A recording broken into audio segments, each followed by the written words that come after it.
ఎలా ఉంటుందంటే మనం అప్లై చేసుకున్నామంటే అప్లై చేసుకోవడానికి వెళ్ళడమే కష్టం. అవును.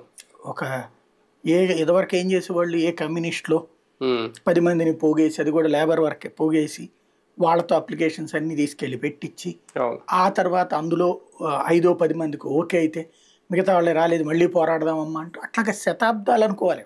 దశాబ్దాలు మనకి ప్రభుత్వాలు వచ్చి శతాబ్దాలుగా అసలు ఏది ఉండేది కాదు, దశాబ్దాలుగా పోరాటాలు నడిచి ఇప్పుడు ఎవడూ పోరాడట్లేదు, అసలు పోరాడాల్సిన పనే లేదు కదా కమ్యూనిస్టులకి. అవును.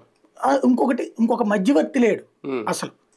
ఇంకోటి, ఏ అధికారి దగ్గరకు వెళ్ళి చేతులు కట్టుకోనక్కర్లేదు, హ్మ్. ఏ నాయకుడిని బతిన్లాడాల్సిన పని లేదు. నీకు అర్హత ఉంటే ఆటోమేటిక్గా వస్తుంది, అది నీ ఇంటి దగ్గరికే వస్తుంది. హ్మ్. ఇలాంటి ఒక సిస్టమ్ అనేది అకామిడేట్ చేయడం అనేది ఎవడు కల్లో కూడా ఊహించడు. భారతదేశం మొత్తం మీద ఇలాంటి సిస్టమ్ ఎక్కడ రాలా. అవును. ఈ వచ్చినటువంటి సిస్టమ్ ద్వారా ఏమైనా కరప్షన్ జరిగితే ఖచ్చితంగా దాన్ని ఎత్తి చూపెట్టాలి, హ్మ్.